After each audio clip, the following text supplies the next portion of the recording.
সব সময় তো মাছটা ভেজে রান্না করি, তার সাথে কিন্তু সবজিগুলোও আমি ভেজে রান্না করি। তো আজকে ভাবলাম যে সবজি বা মাছ কোনোটাই ভাজবো না, এমনিতে রান্না করব।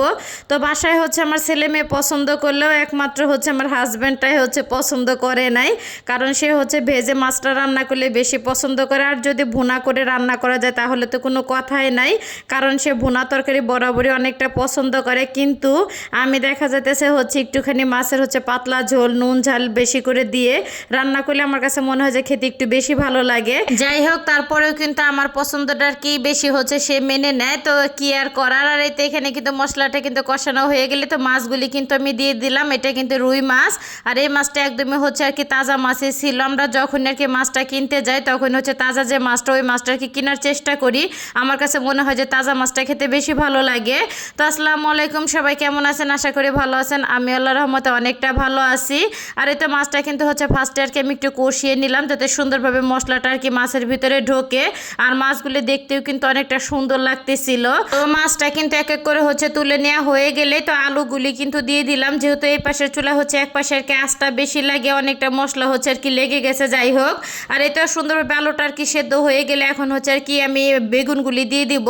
তো বেগুনগুলি ডোম ডোম করে আর কি কেটে রেখে দিয়েছিলাম। তো সুন্দরভাবে ধুয়ে কিন্তু এই তো দিয়ে দিলাম। দেওয়া হয়ে গেলে কিন্তু সুন্দরভাবে মশলার সাথে উল্টিয়ে পাল্টিয়ে নেড়ে চেড়ে প্রয়োজন মতন পানি দিয়ে তো ঢাকনা দিয়ে আর কি একে আর কি বেশ কিছুক্ষণ কিন্তু আমি রান্না করে নেব, মানে সবজিটা সেদ্ধ হওয়া পর্যন্ত। যাই হোক, তো ওই চুলায় কিন্তু আর কি বসাই দিছি, আর এই চুলায় কিন্তু তেলটা গরম বসাই দিছি। তো গ্রামের বাড়ি থেকে কিন্তু অনেকগুলি পুঁটি মাছ নিয়ে আসা হয়েছিল।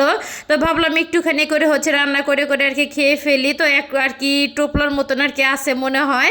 যাই হোক, তো এই তো সুন্দরভাবে কিন্তু আর কি নুন হলুদ মরিচ দিয়ে মেখে তো এই তো তেলে কিন্তু দিয়ে সুন্দর করে লাল লাল করে আর কি আমি ভেজে নিব আমি।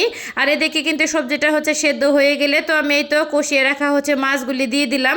তো মাছটা দেওয়া হয়ে গেলে কিন্তু হালকা বাটিটা ধুয়ে একটুখানি পানি দিয়ে দিলাম, কারণ অতিরিক্ত আর কি ঝোল রাখবো না। আর মাছটা যাতে ভেঙে না যায় এর জন্য আর কি পাইটে দিয়ে তো পাতিলটা সুন্দরভাবে আর কি ঝাঁকিয়ে দিতেছিলাম, কারণ যেহেতু আর কি মাছটা না ভেজে রান্না করছি, চামিচ দিয়ে অতিরিক্ত নাড়লে কিন্তু মাছটা আর কি ভেঙে যাবে। এই তো ঢাকনা দিয়ে ঢেকে কিন্তু ওই চুলে আবারও বসাই দিলাম। আর এই ফাঁকে কিন্তু পুঁটি মাছ ভাজা তেলটা আর কি পাতিলে দিয়ে দিছি। আর এখানে কিন্তু পেঁয়াজ আর কাঁচামরিচটা দিলাম, আর সেই সাথে একটুখানি লবণও দিয়ে দিলাম। লবণটা দেওয়া হয়ে গেলে কিন্তু বেশ কিছুক্ষণ আর কি ভেজে নিছি আমি। আর একটুখানি আদা রসুন বাটাটা দেওয়া হয়ে গেলে তো নেড়ে চেড়ে আর কি ভেজে তো আমি এখন আর কি শুকনো মশলাটা দিয়ে দিব। তার আগে কিন্তু একটুখানি পানি দিয়ে দিলাম, যাতে মশলাটা পুড়ে না যায়। আর খুবই অল্প পরিমাণে কিন্তু মশলাটা দিছি, শুকনো মশলাটা আমি।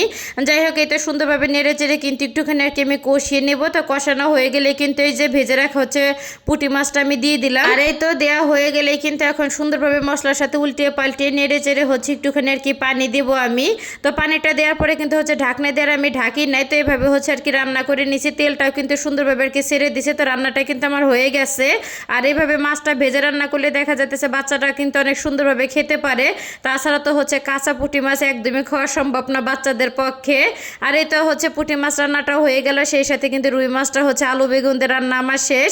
তো সব মিলে কেমন লাগলো সবার কাছে আজকের ভিডিওটা অবশ্যই কমেন্ট করে জানাতে একদমই ভুলবেন না। তো ভিডিওটা এখানেই শেষ করলাম। সবাই ভালো থাকবেন, আল্লাহ হাফেজ।